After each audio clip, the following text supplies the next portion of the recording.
Dragi prijatelji, večeras ćemo u čudnim pričama obraditi jednu priču koja se desila u mestu Sopot 2017. godine. Sopot je inače jedno onako opštinsko mesto koje pripada gradu Beogradu. Naime, 6.11.2017. godine oko 18 časova iz jednog predgrađa Sopota stigao je telefonski poziv u policijsku stanicu Sopot gde je prijavljeno da je u njegovom komšiluku pronađen crveni Golf beogradskih tablica i pored istog se nalaze dva mrtva tela. Mrtvo telo jedne žene i jednog čoveka. Policija iz Sopota odmah po prijemu ovog poziva izašla je na samo lice mesta i odmah su ustanovili i po registarskim oznakama Golfa koji je tamo bio, a i po ličnoj dokumentaciji koju su pronašli kod to dvoje ljudi, odnosno kod mrtve žene i kod mrtvog muškarca, pronašli su i lična dokumenta i ustanovili su da se radi o Jasmini J i o Draganu N iz okoline Sopota. Takođe je policija utvrdila uviđajem da je ovaj muškarac prvo ubio tu žensku osobu, a posle toga je digao ruku na sebe i presudio je sebi. Zašto je on ubio ovu ženu i ko je bila zapravo ona? Ona se zvala Jasmina J. Rođena je 1964. godine u Sopotu. I u Sopotu je odrastala sa ocem, majkom, babom, dedom i sa mlađim bratom. Negde kada je imala 6 godina, njena porodica je odlučila da se preseli za Beograd, zato što je njen otac pronašao neki drugi posao u samom centru grada i napustili su svoju porodičnu kuću u Sopotu. U istoj su ostali da žive baka i deka, a Jasmina sa roditeljima i sa bratom prelazi za Beograd. Ona je u Beogradu završila osnovnu školu, a kasnije i srednju ekonomsku školu. Po završetku srednje ekonomske škole ona se i zaposlila. I to se zaposlila kao blagajnica u jednoj bolnici. I ona se tu na poslu i udala za jednog momka u koga se zaljubila, ušla je u bračnu zajednicu i prešla je da živi sa svojim suprugom tu u Beogradu. Iz razumljivih razloga nećemo spomenjati ime tog gospodina iz Beograda, kao ni kraj u kome su živeli, niti ulicu. I oni su u braku dobili sina, sve je to funkcionisalo lepo i kada bi ih neko gledao sa strane rekao bi jao kako je ovo divna i skladna porodica. I oni zaista to i jesu bili. I sve je bilo super, međutim 2013. godine nastaju problemi za Jasminu, problemi na poslu. Kakve je ona to probleme imala, da li je nešto zabrljala oko tih knjiga u smislu vođenja blagajničkih poslova, da li je nešto oko participacije zabrljala u smislu da nije predala na vreme novac u platni promet, odnosno novac od participacija i novac od drugih usluga koji se plaća, ona je uplaćivala u platni promet koji je bio predviđen od strane bolnice. Sada, 2013. godine protiv nje se vodi disciplinski postupak, a u toku 2014. godine ona je ostala bez posla. Te 2014. godine ona se i razvodi od svog supruga i odlazi iz njegove kuće. Da li je razlog razvoda bio upravo to što je ona možda nešto zabrljala na poslu u vezi tih blagajničkih poslova, ili je možda imala i neku vezu?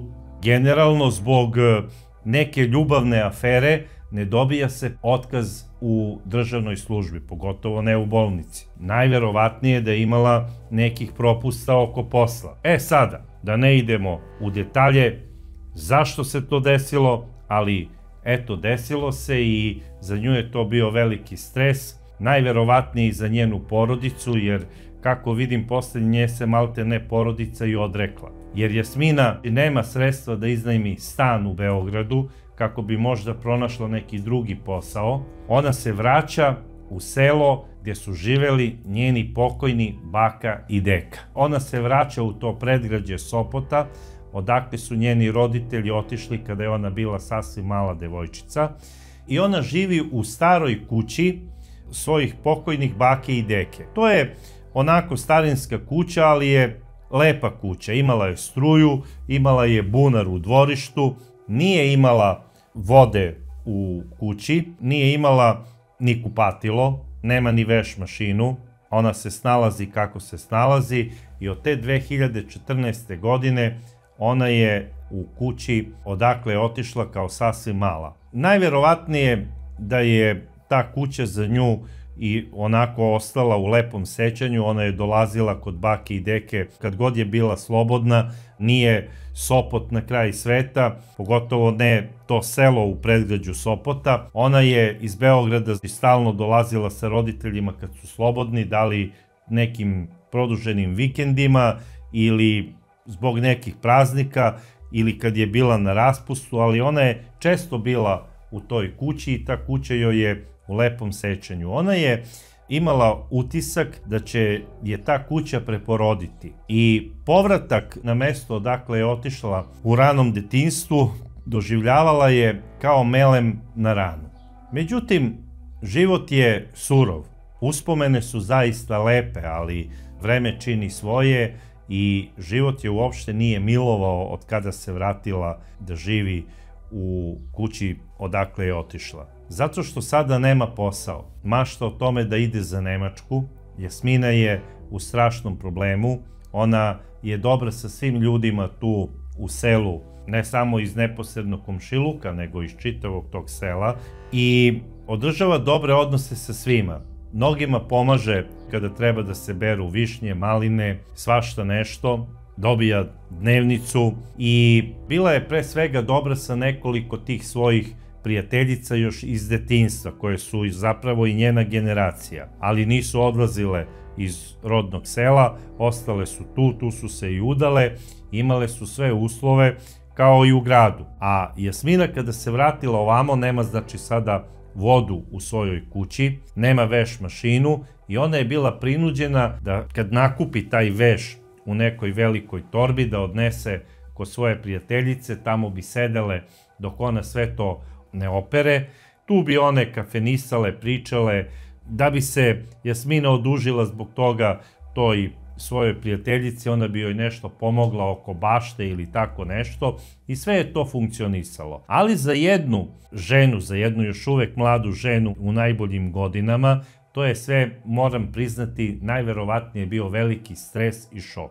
Znači ona je bila navikla kada je otišla iz svog mesta da živi u jednom komforu kakav zapravo i daje veliki grad. I ona je i živela, znači, u komforu, živela je u komfornom stanu svojih roditelja. Međutim, posle razvoda Jasmina sigurno nije mogla da se vrati u taj komfor kod svojih roditelja, jer se brat umeđu vremenu oženio.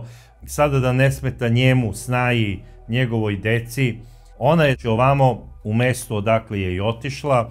Nesrećna je zato što je ne obilazi niko od najbližih članova porodice, ne dolaze ni roditelji, doduše oni su već ljudi u godinama, ali ne dolazi ni brat, ne dolazi ni njen sin, koji je ostao da živi u Beogradu sa ocem. Tako pričaju komšije i to su izjavili za Novosti, za Blic i za druge medije. I na kraju krajeva tako to piše i na internetu, na društvenim mrežama. E sada, Jasmina po dolasku u selo počinje da pije. To je isto kazivanje prvih komšija. Kako su to komšije znale da je ona počela da pije? Pa zato što su je pre svega viđale svakog dana. Primeti se žena, pogotovo muškarac primeti ženu, da li je ona malo više cugnula. Jer žena ne ume da se isfolira, ona nema tu amortizaciju kao pojedini muškarci da se prikriju i da ih je teško provaliti. Bez obzira da li je žena popila vodku, da li pila šljivovicu ili bilo šta, osjeti se po ponašanju da je žena malo pod gasom. I Jasmina je svakog dana bila pod gasom. Prvo, vidi se na oko. Drugo, to što je ona pomagala mnoge komšije, pogotovo u tim prigradskim seoskim mestima, ljudi bi vam sve dali. I oko bi vam dali ako vam treba na zajam. Ali samo im nemoj tražiti novac. Jer ako im tražite pare, onda ste im najveći neprijatelji. I sada oni daju ono najviše šta imaju. A šta imaju ljudi ispod Kosmaja? Pa imaju, brate, rakije koliko hoćeš, imaju sira, imaju kajmaka, imaju jaja, imaju sve živo, kokoške i da ne pričam šta sve, ali lovu ne traži. I sada kada bi im Jasmina nešto pomogla, oni bi to dali onako, evo ti rakija, evo ti kajmak, evo ti sir, evo ti jaja, i Jasmina bi onako cugala ono do ručka, taj kajmak, jaja, lukac i sve ono ostalo i napije se žena. I sada u tom pijanstvu najvjerovatnije volela je da se druži onako i sa muškim svetom u tim prodavnicama. I jednog dana 2014. godine tu je naleteo jedan baš onako veseli lovac, vraćao se iz lova, ubio je bio 2 zeca i 1 fazana, svratio je do seoske krčme i naručio je piće za sve. I kada ju je pitao ovaj lovac šta ćeš ti da popiješ lepotice, ona je rekla ja bi 1 lozu. I ovaj lovac je rekao ne lozu nego duplu lozu. Jer moram nešto da vam kažem, bez obzira što je Beograd blizu Kosmaja, ipak je to znači drugi mentalitet ljudi, tamo ne možete vi da vidite ženu u nekoj kafani da je ona sama, mislim, izašla i ovako. Međutim, Jasmina je gradska devojka bila, ona je gradska žena, ona ne doživljava selo kao sada ona koja nikada nije otišla sa sela i ona se ponaša kao da je u centru Beograda. Za nju je sasvim normalno da uđe i da popije u muškom društvu čašu rakije. A zašto se ovom veselom lovcu dopala zapravo takva žena koja ima gradski fazon shvatanja? Pa zato što je taj čovjek do pre samo godinu dana bio vlasnik jedne poznate kafane u čitavom kraju. I tog lovca su svi znali. Znali su da se zove Dragan i zvali su ga Gagi. Kod Gagija su išli svi lovci posle bilo kakvog lova na Kosmaju, odlazili su u njegovu kafanu. Tamo se jelo, pilo, pričali su ljudi da Dragan ima veliki novac jer ima veliko društvo, dolaze ljudi i iz Italije tu da love, dolaze kao gosti tu u njegovu kafanu, svašta se pričalo. Znači da je sposoban kafedžija, da je izuzetno obdaren time da privuče pažnju drugih ljudi, da ih ugosti i da mu se ponovo vrate. Međutim, to kako je izgledalo nekim drugim ljudima, to je zapravo bila samo fasada ili kako bi to rekli u tom žargonu, pošto je on bio lovac, to je bila samo lovačka priča. Zašto lovačka priča? Pa zato što je Dragan 2013. godine morao da zatvori kafanu zbog bankrota, jer već od 2010. godine njemu su nastupili prvi finansijski problemi u tom restoranu koji je držao. I džaba poznato ime, džaba dolazak poznatih lovaca i ko zna kakvih drugih likova, džaba su se tu snimale i neke filmske priče u vezi ko zna kojih serija. Sve je to bilo badava, Dragan je bankrotirao i upoznavanje ove žene za njega je bilo malte ne kao dobitak sedmice na lotovu. Zašto? Zato što se ponovo osetio vrednim, jer je ona njemu posvetila pažnju. I naravno, Dragan, koji je bio poznat ugostitelj u svom kraju i kome je to jako prijalo, bio je ponosan prosto na sebe i na svoj restoran, on je čak za sebe imao pomalo i kompleks više vrednosti u jednom trenutku dok je bio kafedžija. Ali od kada je zatvorio kafanu, dobio je odmah hladan tuš, odnosno kompleks niže vrednosti. Jer mislio je, eto, više ne dolaze ugledni ljudi kod mene, ne poznaju me više oni ljudi za koje sam mislio da su mi prijatelji, mnogi su mi ostali dužni, više me niko ne registruje. I šta se dešava sa Draganom? Dragan sada, kada je prestao da se bavi tim poslom, on je izgubio mnoge kontakte i upoznavanje ove mlade i lepe žene, još uvek u najboljim godinama, njemu je jako imponovalo. Zato što se opet osetio vrednim, poštovanim od strane te dame. A pored toga, moram da kažem, znači Dragan, bez obzira što je zatvorio kafanu, on je počeo da se bavi kući sa svojom suprugom, nekim uzgojem pilića, i on je to radio porodično sa svojom suprugom, bio je u braku, imao je 2 dece. Ja ne znam šta mu je sada trebala odmah avantura, ne znam to dokazivanje, ali ono što je najgore, i Dragan je, od kada je zatvorio kafanu, počeo da pije mnogo. I kada je sada Dragan sreo ovu divnu, znači ženu, on je naručio duplo piće i posle duplog pića, kako to sve ide, on znači ima kafanske manire, zna bon ton, ulazi sa njom u priču, ko si, odakle si, nisam te viđao do sad. Ona mu kaže da je ona došla iz Beograda jer se upravo razvela, slobodna je i došla je da živi u kući svojih babe i dede. I kada je to Dragan čuo, on se prosto oduševio, raspametio se. Lepa žena, slobodna, voli da popije, uopšte nema nikakve one predrasude, idealna žena za jednu možda buduću vezu. I Dragan je odmah počeo da je šarmira, da se udvara. Ona je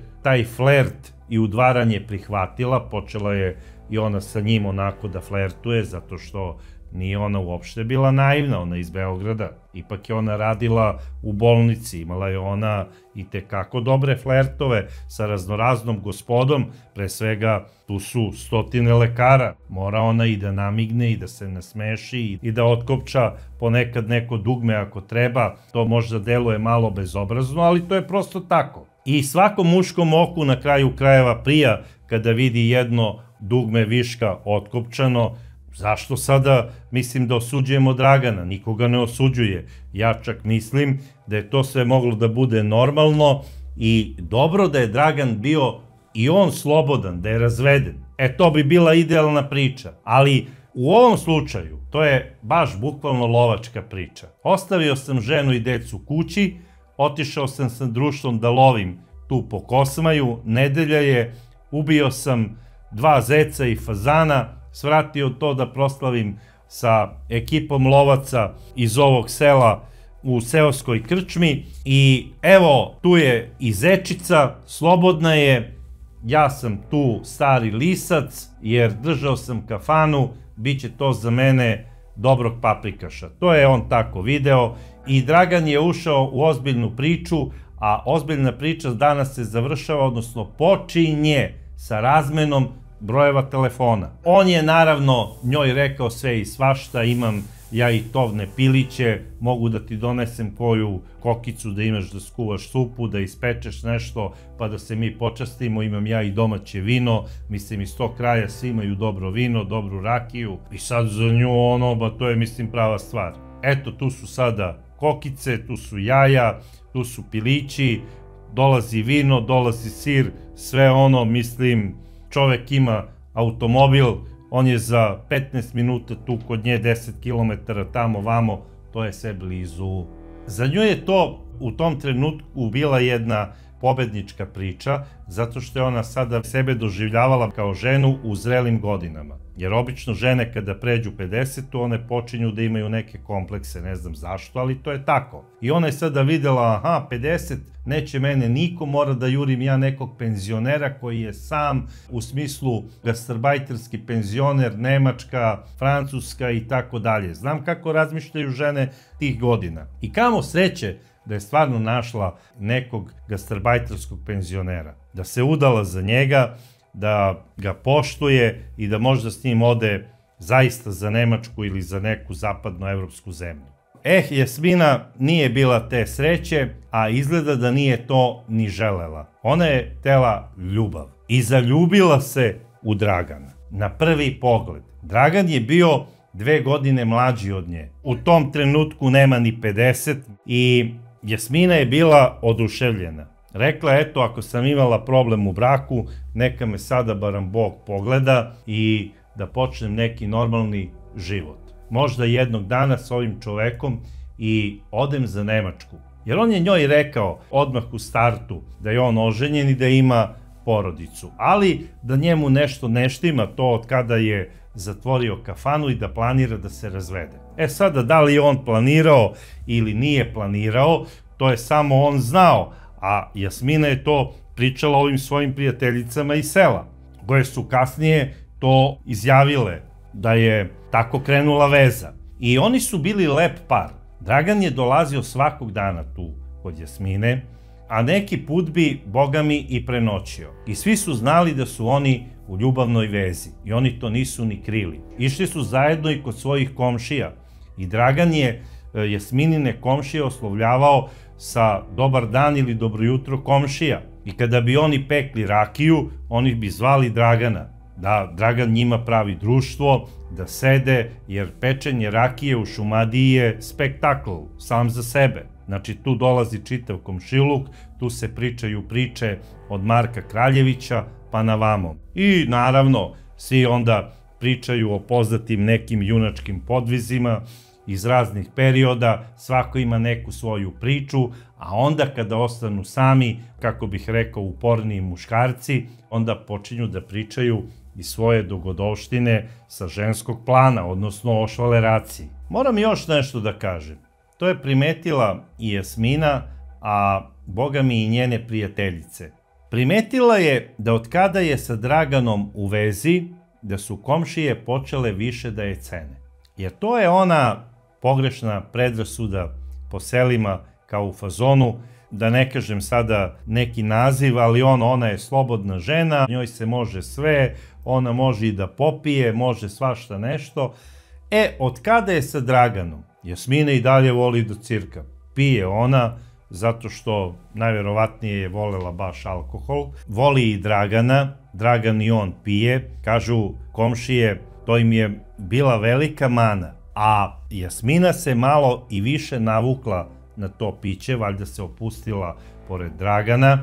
I kako kažu komšije, ona je za 3 godine, dok su bili u vezi, 2 puta bila na klinici za odvikavanje od alkohola. I opet bi počinjala da pije čim izađe sa klinike. Imala je taj porok koji se zove alkohol, koji je jako strašan i ja uvek lepo pričam o ženama, jer stvarno tako i mislim, ali kada treba da kritikujem, onda sam sklon i kritikama. Za jednu damu, bez obzira šta god da je preživela, smatram da uteha u alkoholu ne bi trebala da bude izlaz. Ako nađete ponovo posle nekog kraha vezu, gledajte da ta veza bude stabilna i da nema nekih poročnih stvari u njoj. A gde je ljubav, tu ne treba da bude alkohola. Jer alkohol, on ne miruje ni u buretu.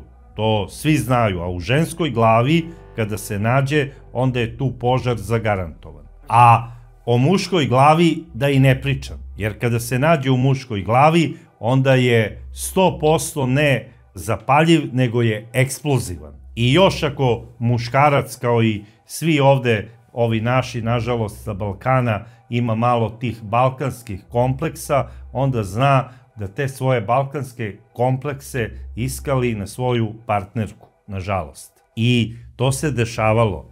Mnoge komšije kažu da za te 3 godine čuli su bar nekoliko puta da se tamo u Jasmininoj kući dešava neko nasilje. Ko je koga tu tukao, to baš i nisu bili sigurni, ali dešavalo se sve i svašta. Posebno u te zadnje 2 godine. Prva godina je nekako prošla onako uz neku toleranciju. Ali zadnje 2 godine bile su baš turbulentne.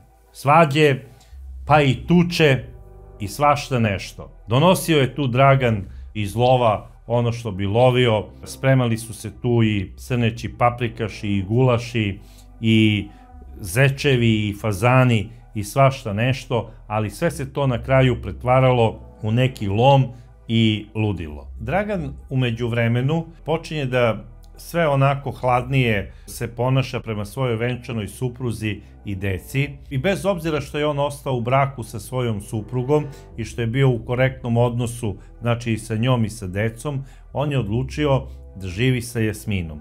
I sve je više znači kod Jasmine, ima on tamo i neku vikendicu, kada nije kod Jasmine on je u toj vikendici, ali uglavnom je kod Jasmine, znači u njenoj kući. Sve je to dobro, ali nije dobro kada je ljubav potkrepljena alkoholom. Oni su stalno pijeni i omamljeni su i to ne funkcioniše. Jednom kada je Jasmina bila kod lekara na pregledu, on je rekao da mora ponovo da ide na lečenje za Beograd u kliniku i Jasmina je to prihvatila. Kada je otišla pred kraj 2016. godine po drugi put, ona se na tom lečenju zadržala nekoliko meseci. Koliko sam ja čuo po priči njenih komšija, bila je 90 dana na klinici za odvikavanje u Drajzerovoj. 3 meseca, to je malo duži period. Ona je tamo upoznala i neke svoje prijateljice koje su došle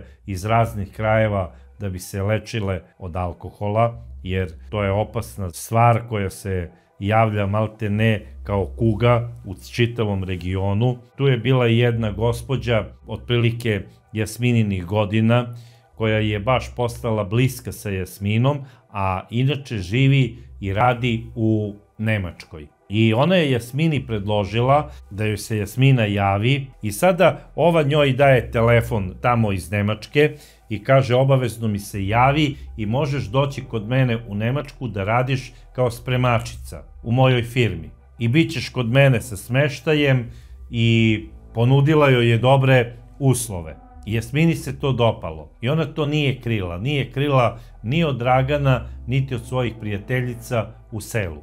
Rekla je da je sada izlečena i da ona nema više nameru da pije alkohol i da planira da ide put zapadne Evrope kako bi zaradila neki novac, jer kaže evo i Dragan sa tim pilićima i sa tim tovom, koliko god da se trudi, ne možemo ništa da uradimo nešto posebno da imamo, niti da sredimo kuću, niti bilo šta. Planiram da idem za Nemačku, da zaradim neki novac kako bi renovirala bakinu i dekinu kuću, jer planiram tu da živim, a sve dok ne dobijem one uslove za starosnu penziju, planiram da idem za Nemačku. I to je po meni bila idealna priča i jedini izlaz za ovo dvoje ljudi. I kamo sreće da je i Dragan prihvatio tu neku varijantu da kasnije sa Jasminom ide za Nemačku i da tamo nešto radi kao sezonski radnik. Međutim, Dragan je i dalje pričao malte ne kako je on, uvek bi se kada bi se predstavio, on bi se predstavio, eto ja sam imao najčuveniju kafanu u kraju, ja sam poznati lovac, svašta nešto, govorio bi kao da je David Crockett, tako je pričao o lovu, kao da mu je to zanimanje, a ne razonoda. I naravno sve više i više je tonuo u alkohol, u čašicu, a vozio je totalna suludost. Ide u lov, pijan, mislim, ludilo totalno. Ali nije mogao da se odrekne alkohola i Jasmina mu sada kao trezna nije odgovarala. Sada se još više svađaju. Zapravo njihova veza je od jedne lepe priče postala zapravo jedna tužna i ružna priča. I Jasmina to više nije mogla da trpi. I ona je i rekla Draganu da će da ga ostavi, to je sigurno rekla, i najverovatnije i rekla da ide za Nemačku, da možda se više i ne vraća, koliko ju je iznervirao. I on ju je tu i šamarao nekoliko puta i ona je tog 11. oktobra 2017. godine otišla po prvi put u policijsku stanicu Sopot i prijavila je svog emotivnog partnera, odnosno vanbračnog muža, Dragana, za nasilje u porodici. I rekla je da ona to nasilje trpi već 2 godine. I dala je prijavu na zapis i potpisala je tu istu prijavu. Policajac koji je tamo radio, on je uzeo tu prijavu na zapis, dao je 3. primerak Jasmini, ona je to uzela i rekao je Jasmini da će oni da preduzmu sve što je u njihovoj nadležnosti da bi sprečili Dragana u vršenju daljeg nasilja. Međutim, sve se to završilo na toj prijavi. Nažalost, policija nije ništa posebno preduzela. Oni jesu pozvali Dragana na informativni razgovor, on je došao i rekao je da je to sve laž, da je ona ljubomorna iz nekog razloga na njega, zato što je on nekoj komšinici se javio u smislu dobro jutro i tako nešto i ona je, kaže, bila popila, bila je ljubomorna i iz tog razloga je došla da ga prijavi. I htela je da mu se osveti tako što je računala da će policija, ako ga prijavi za javni red i mir, Draganu oduzeti oružje, jer se bavio lovom. On je imao 3 komada oružja na dozvolu. Imao je lovačku pušku, sačmaru, imao je lovački karabin sa snajperom i imao je pištolj. Sve uredno izdato od policijske stanice Sopot. Sada, za javni red i mir oduzima se oružje do okončanja sudskog postupka. Znači, tu nema pardona. Čim je prijava za nasilje u porodici ili zbog nekog javnog reda i mira u kafani, oružje se oduzima do okončanja postupka. Sudija treba da donese posle odluku da li se oružje vraća vlasniku ili ne. A šta se u ovom slučaju dešava? Oni su mu izdali samo upozorenje u smislu da ništa ne preduzima protiv Jasmine, da ne sme da povisi ni ton na nju, a kamoli da pomisli da je udari, jer će u protivnom oni preduzeti sve zakonske mere. Nažalost, na tome se to i završilo. Ali da li se završilo? Priča ide u jednom neželjenom smeru.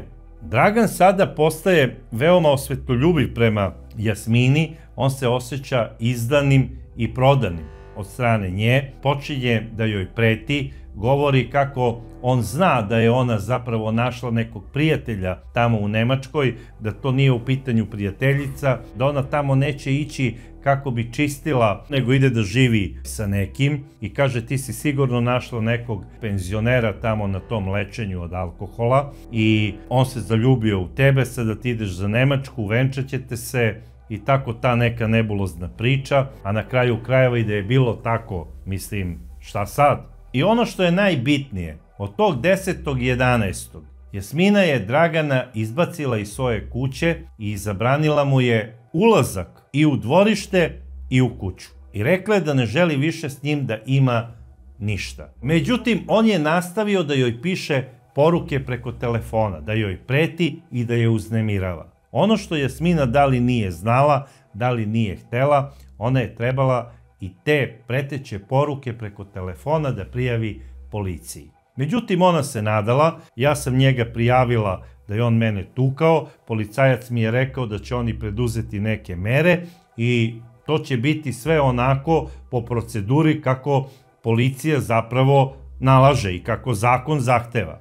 I to je trajalo skoro mjesec dana, takva priča. Pretnja telefonom, on dođe svojim crvenim golfom uveče do njenog dvorišta, svira, mada komšije kažu da oni njega pamte kao jako dobrog i galantnog čoveka, da prosto ne mogu da veruju da on može da bude nasilan, ali sada to su priče ovako pojedinih komšija, dok neki kažu da oni znaju da je on ranije bio i nasilan prema Jasmini i da ona ništa nije izmišljala. A neke treće komšije su izjavile da je Dragan zapravo vrlo poročan čovek i da je na kocki izgubio svoju kafanu i da on zbog toga pije, jer je veliki novac prokockao i da je zapravo mnogo unesrećio tim svojim porokom i svoju porodicu, odnosno svoju suprugu, a naravno i decu. Kocka nikome nije dobro donela, pogotovo kada je prati alkohol, to je katastrofa zagarantovana, brodolom je neizbežan u svakom pogledu. Sada, kada tone taj brod, neko mora i da strada. Nekada strada samo usamljeni mornar, ako je brod ostao samo sa kapetanom te razlupane lađe, a nekada stradaju i oni najmiliji koji nisu hteli da napuste taj brod i potonu svi zajedno. Šta se dešava sa Draganovim brodom? Draganov brod je i na emotivnom, i na finansijskom, i na svakom drugom planu totalno razlupan i probušen. On tone po svakom polju. Voda sve više ulazi, ali nije u pitanju voda, nego alkohol. On je sve onako sigurniji u sebe, jer policija zapravo se pokazala kao da mu je prijatelj. Oni su ga upozorili, ali su mu rekli nemoj to da radiš jer mi se znamo iz lova, iz kafane, ti si dobar čovek, nemoj da izgubiš oružje ako praviš probleme kakve si pravio. Dragan više ne ide u lov, on je sve češće u prodavnici, uzima tamo na veresiju alkohol, pije rakiju, više ne ide ni kod kuće jer ga sramota da se pojavi. Održava vezu samo sa rođenim bratom. Normalno, rođeni brat ga podržava u svemu.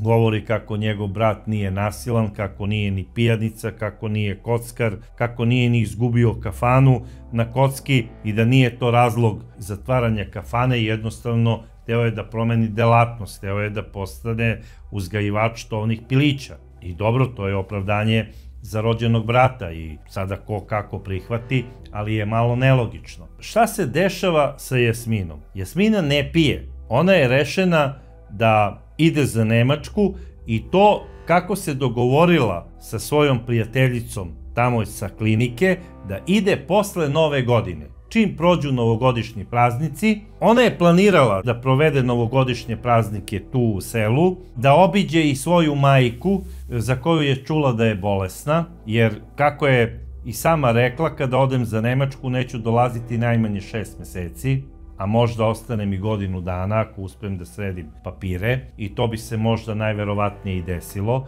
jer ta njena prijateljica je imala nemačko državljanstvo, bila je udata za pravog Nemca i sigurno bi sredila te papire. Možda je upravo taj njen suprug imao i firmu tamo u Nemačkoj.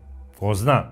Ne znam. Ali, ono što znam, Jasmina je čvrsto rešila da posle Nove godine postane gastarbajterka. I to je okej priča. Došao i novembar mesec, bile su i zadušnice, Jasmina nije tog dana otišla na groblje, te subote je morala da ode da se nađe sa nekom svojom prijateljicom kako bi se dogovorila oko nekih važnih stvari i odlučila je da ode u ponedeljak. I stvarno je ponedeljak 6.11. U 9 ujutru Jasmina je pokupila svoje prljave stvari u jednoj velikoj kineskoj torbi i odnela je kod svoje prve komšinice, koja joj je ujedno i najbolja drugarica. Sa namerom da te stvari opere u njenoj veš mašini, zato što nije imala veš mašinu kod kuće, kao što sam rekao. I to je uradila. Došla je u 9 sati ujutru, stavile su to unutra, uključile na 45 minuta i sele su da piju kafu i da pričaju. U međuvremenu došla je i druga komšinica, domaćica je odmah skuvala kafu i za drugu prijateljicu, sele su sve tri, počele su da pričaju i onda se Jasmina odjednom isključila iz te priče i non stop se sa nekim dopisivala telefonom. Apsolutno nije registrovala ni jednu ni drugu. I onda su je one pitale, dobro Jasmina, kako je Dragan, nismo ga videle, je li je dobro? Jasmina nije ništa rekla, ona je otkucala poruku koju je kucala i rekla je u 11 sati moram da idem na groblje kako bi obišla bakin i dekin grob. Nije uopšte odgovorila svojim najboljim prijateljicama ništa za Dragana i to je njima bilo čudno. Kasnije, kada je Jasmina uzela svoje stvari, odnela je kući i stavila ih je tamo gde treba da se suše, ona je prošla pored dvorišta svoje prijateljice, javila se i otišla do groblja. Tamo se zadržala nekih sat i po vremena. Sada, u Srbiji je običaj da se, pogotovo na zadušnice, na tim grobljima, po selima, iznese i koja flaša rakije i da se ostavi pored nečijeg groba, ako je taj voleo da popije i cugne koju kapljicu više. I te zadušnice koje su 4 puta godišnje, koje se daju u pomen mrtvima, malte ne su najomiljeniji praznik lokalnim seoskim pijancima. Zato što oni posle tog praznika na tim grobljima mogu da skupe i po nekoliko litara rakije. I onda oni tako idu od groba do groba i uzimaju da li iz malih, da li iz većih flašica tu rakiju i nakupe boga mi dosta. I njima je sve jedno da li je to šljiva, da li je to dunja, kruška, bitno je samo da je rakija. I tog dana Jasmina, gradska žena, živela je u velikom gradu, bila je na lečenju. Ona odlazi na groblje i pored nekog groba videla je flašu rakije i ona je uzela tu flašu rakije, nije mogla da odoli i odnela ju je kući. To je bilo negde oko 1 sat kada se ona vratila sa groblja. Od tada je niko nije video, ona je bila u kući. Ona se sve vreme najverovatnije dopisuje sa Draganom. Kakve su to poruke bile, da li je tu bilo i pretećih poruka, da li je ona njemu kasnije uzvratila nekom pogrdnom ili pretećom porukom, to samo mogu da pretpostavim. Bilo kako bilo, oko 18 časova Jasminine komšije su čule 2 pucnja. Prvi komšija sedeo je sa ženom, gledali su prvi večernji dnevnik na televiziji, čuli su 2 praska, kako kažu, nisu bili sigurni da li je to pucanj ili je bila neka lomljavina, čuli su 2 praska, psi su se u dvorištu jako uznemirili i komšija je izašao. Kada je izašao u dvorište, video je nekih 50 metara niz ulicu parkiran Draganov crveni Golf, koga je znao i znao je njegove tablice. I onda je, pošto je video da su uključena stop svetla, izašao je da pozdravi Dragana. Međutim, čim je izašao na ulicu, zapazio je da čovek leži pored automobila. I on se uplašio da je Dragan možda dobio infarkt, jer je znao da Dragan voli da popije i mislio je da mu se nešto slošilo. I potrčao je ka automobilu. Kada je prišao bliže automobilu, primetio je da unutra na suvozačevom mestu neko sedi. Video je da je to ženska osoba i shvatio je odmah da je u pitanju Jasmina. Još je počeo da viče: Jasmina, daj molim te, zovi hitnu, Dragan leži. I kada je pritrčao blizu, pomerio je Dragana, okrenuo ga je sa grudi na leđa, video je da je zapravo čovek krvav. Uplašio se, otvorio je Jasminina vrata i ona je ispala iz automobila. Bila je i ona krvava. Čovek je odmah otrčao do svoje kuće, uzeo je telefon i pozvao je policiju i hitnu pomoć. I policija je i došla. Odradili su uviđaj i ustanovili su da je tog dana Dragan došao negde oko 15 do 6, otišao je do Jasminine kuće. Ona najverovatnije nije htjela da mu otvori, jer je sigurno bila i ona malo pripita. Dovikivali su se, Dragan je nogom razvalio ulazna vrata od njene kuće. Tu su se sigurno oni nešto svađali, uhvatio je za ruku i poveo je sa sobom. Kako policajci kažu, najverovatnije na silu, ali i Jasmina je krenula znači sa njim, da li na silu, da li sa manjom silom, ali otišla je znači do njegovog automobila, ušli su u kola i odmah čim je seo u auto, Dragan je iz kasete izvadio pištolj, repetirao ga je i uperio je u Jasminu. Šta je on tačno rekao, to sada mogu samo da pretpostavim, ali u pitanju je bila ona priča ili si moja ili ničija. Najverovatnije mu je ona onako pripita, jer kasnije je na sudskoj medicini ustanovljeno da je Jasmina bila pijana. Sigurno mu je rekla nešto pogrdno, u smislu bolje ću da umrem nego da budem sa tobom. Dragan je Jasmini ispalio hitac u vrat. Ona je odmah na licu mesta bila mrtva, zato što je metak pokidao njenu vratnu aortu i prošao je kroz kičmu. Jasmina je bila odmah mrtva. Dragan je posle toga izašao na ulicu i ispalio je hitac sebi i pao je pored automobila. Dragan je sahranjen od strane svoje porodice u svom mestu na porodičnoj grobnici. Jasmina je sahranjena u svom selu, pored bake i deke, od strane svoje porodice. Na sahrani nije bio sin, on je nešto jako ljut na majku, to samo on zna razlog. Jasmina je otišla kod onih koji su je najviše voleli i koje je zapravo i ona najviše volela, kod bake i kod deke. Jer na kraju je ipak došla u njihovu kuću i završila je svoj život tamo gde ga je i počela. Međutim, ova priča bi bila totalno i zaboravljena. Mada ne sme da se zaboravi, jer ovo je jedan klasični femicid iz 2017. godine i uvek ovakva priča mora da se završi onom krilaticom stop nasilju nad ženama, ali ovoj priči ni posle toga nije kraj.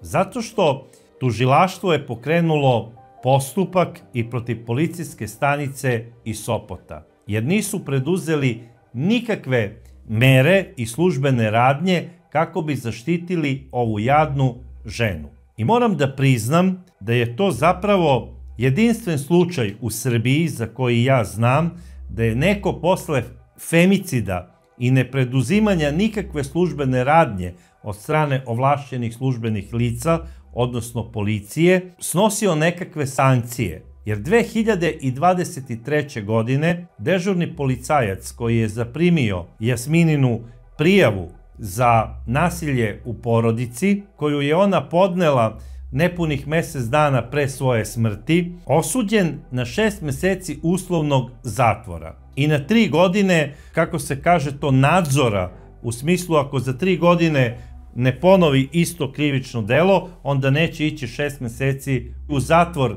taj policajac. Kazna sada, ko kazna, nije ni bitna u smislu da kažem ona je mala, ona je velika. Mislim, pošto se u Srbiji dešavaju takve stvari, a dešavaju se svakodnevno, evo upravo dok snimam ovu emisiju, čitao sam o jednom strašnom događaju iz Kragujevca koji se desio upravo iz istih razloga, jer policija nije preduzimala nikakve mere protiv onih koji su prijavljeni za nasilje i desilo se strašno ubistvo. I mislim da je krajnje vreme da Skupština Republike Srbije treba da donese zakon koji će biti jako stroži zbog nečinjenja ovlašćenih službenih lica u vršenju dužnosti. Jer da su i u ovom slučaju o kome sam večeras pričao preduzeli neke radnje, a najosnovnija je bila ta da se Draganu oduzme oružje koje je on posedovao na uredno izdatu dozvolu policijske stanice iz Sopota. Šta je zapravo poenta priče? On je iz regularnog pištolja izvršio ubistvo i digao je ruku na sebe. Znači, 2 života su otišla zbog nečijeg propusta. I nije bitno sada ime i prezime tog ovlašćenog službenog lica. Radi se o čitavoj instituciji MUP-a. Institucije MUP-a ne smeju da prave ovakve propuste. Jer da je samo policijska stanica iz Sopota održala neku koordinaciju razgovora, recimo sa socijalnim centrom iz tog istog mesta, možda bi ishod bio sasvim drugačiji. Jer pretpostavljam da su to uradili da bi socijalni centar dao predlog da se Dragan pošalje na psihijatrijsko veštačenje i da mu se zabrani posedovanje ličnog oružja. I ishod bi bio drugačiji, da je taj čovek otišao najzad i on na neko lečenje, možda bi svi bili živi. I na kraju krajeva, ako se ne osjećamo svi odgovornim, ovakve stvari će se dešavati. Evo, sada sam spomenuo slučaj i iz Kragujevca, koji se desio maltene u toku snimanja ove emisije. I isto me je jako potresao. Ja ne znam koliko to žena treba da bude ubijeno u ovoj zemlji ili u čitavom regionu da bismo mi konačno rekli svi zajedno: ljudi, preduzmimo nešto. I zaista, kada to kažemo, da to bude ta priča, a to je stop nasilju svake vrste, a posebno nad ženama i nad decom. I ja ne znam isto do kada će institucije kakve su Srpska pravoslavna crkva i druge verske institucije blagonaklonno da gledaju na nasilje u porodici, jer to malte ne doživljavaju kao tradicionalne patrijarhalne vrednosti. Zašto naši, zapravo najveći crkveni velikodostojnici u Srbiji ne izađu i ne održe moleban u hramu Svetog Save na Vračaru za sve žrtve nasilja u porodici u Srbiji? I zašto ne osude javno počinioce takvih ubistava i zašto ih ne anatemišu, da ih izbace iz crkve i da kažu da će njihove duše večno goreti u paklu? Ja znam da to za njih neće značiti ništa, ali bi imalo veoma jaku simboličku vrednost u narodu, koja bi posebno odjeknula među ženama, jer zapravo su žene najveći vernici u Srbiji, a crkva ih ne doživljava tako, nego ih gleda malte ne sa visine i kao manje vredne. Ne znam, možda ću od strane nekih vernika biti pogrešno shvaćen, ali moramo staviti prst na čelo i moramo najzad gledati šta nam se dešava u sopstvenom dvorištu i u dvorištu naših komšija.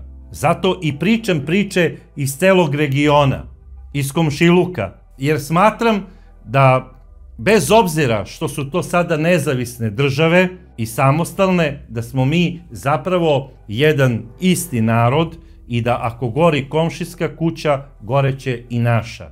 Naši problemi su i komšijski problemi, bez obzira na veru i na naciju. I kada kažem da ja zaista volim podjednako i Srbe, i Mađare, i Hrvate, i Muslimane, i Crnogorce, i Rome, i sve druge narode iz regiona, ja ih zaista volim. Bez obzira da li su malo više plavi ili malo više tamniji i da li se klanjaju, krste sa 3 prsta ili celom šakom ili se uopšte i ne krste. Za mene su ljudi ljudi i samo ih delim na dobre i na loše. Nažalost, dobrih ima jako malo, jer nam se ono loše dešava iz dana u dan sve više i više. I prosto sam uplašen za našu sutrašnjicu. Moramo se probuditi i da budemo ujedinjeni u onome što želimo. A želimo svet bez nasilja. Posebno želimo naš dom da bude miran i spokojan. I zato nemojmo da rešavamo nečije probleme na Dalekom istoku ili tamo na istočnom frontu. To je reality svetskih igrača. Moramo da se pozabavimo našom problematikom. I moram i to da kažem. Ratovi su strašni bez obzira gde god da se održavaju u svetu. Namerno kažem održavaju. Malte ne kao neke igre gladijatorske iz starog Rima kao zabava za bogate. Na svim ratištima sveta prošle godine ubijeno je 65.000 ljudi. Ogroman broj. Zaista jedan ogroman broj. A u pucnjavama, u gradskim pucnjavama samo iz vatrenog oružja, u zemljama koje nisu u ratu, u svetu je prošle godine ubijeno 460.000 ljudi. 9 puta više. A u toku jedne godine u svetu se siluje između 65 miliona i 100 miliona žena. A 650 miliona žena je za samo 3 godine unazad pretrpelo neki vid nasilja u svetu, na globalnom nivou. Ja opet kažem, ratovi su prestrašni, ali daj shvatimo da i bez rata mi smo u jednom strašnom ratu.